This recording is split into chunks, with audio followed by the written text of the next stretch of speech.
Saya Florensana Cice, kelas pagi C, Prodi Manajemen Universitas Pancabakti Pontianak dengan NIM 191041709. Oke, pada video kali ini kita akan membahas materi tentang ekspor.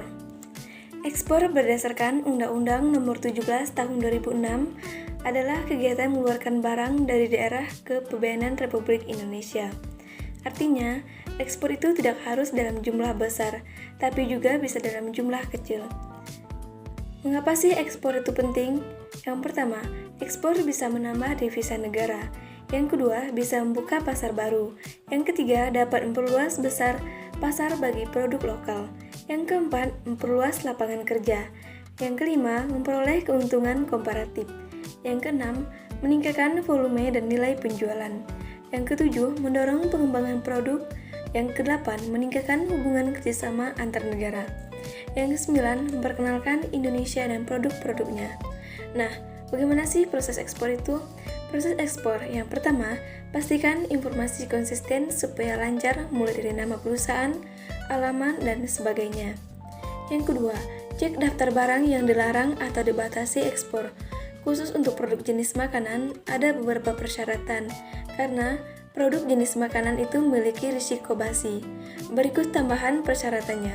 Yang pertama, dalam kemasan produk asli. Yang kedua, memiliki izin dari BPOM. Yang ketiga, kemasan tersegel. Yang keempat, mencantum bahan-bahan. Yang kelima, makanan harus memiliki umur simpan lebih dari 6 bulan, terhitung sejak tanggal pengiriman. Nah, bagaimana sih langkah-langkah menjadi seorang eksportir? Langkah-langkah menjadi seorang eksportir. Yang pertama, eksportir harus mempunyai badan hukum. Badan hukum bisa seperti PT, koperasi, CV, atau perorangan. Yang kedua, menyiapkan barang yang akan diekspor setelah adanya pembeli. Yang ketiga, membuat invoice packing list dan shipping instruction. Yang keempat, sertifikat halal untuk negara-negara muslim. Yang kelima, menyerahkan invoice packing list itu ke kurir shipping agent atau forwarder. Yang keenam, terbit pemberitahuan ekspor barang dari bea cukai dan juga nota pemberitahuan ekspor. Yang ketujuh, phytosanitary certificate dan fumigation certificate untuk produk pertanian. Yang kedelapan, untuk pembuatan certificate of origin menggunakan PEB dan juga invoice packing list. Nah, setelah dokumen-dokumen ekspor tersebut, artinya barang kita memang sudah siap kita berikan kepada pembeli di luar negeri untuk mereka rilis barangnya. Pastikan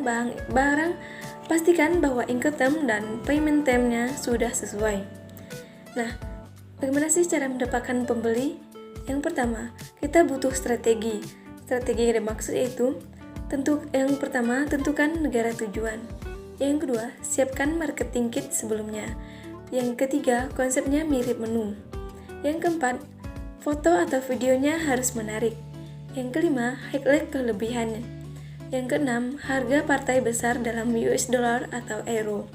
Yang ketujuh, bahan-bahan berbahasa Inggris. Contoh mendapatkan pembeli yang kedua yaitu, pembeli juga membutuhkan keuntungan. Yang ketiga, memiliki website supaya berkesan profesional. Yang keempat, ikuti pameran. Tahapan ekspor dengan letter of credit.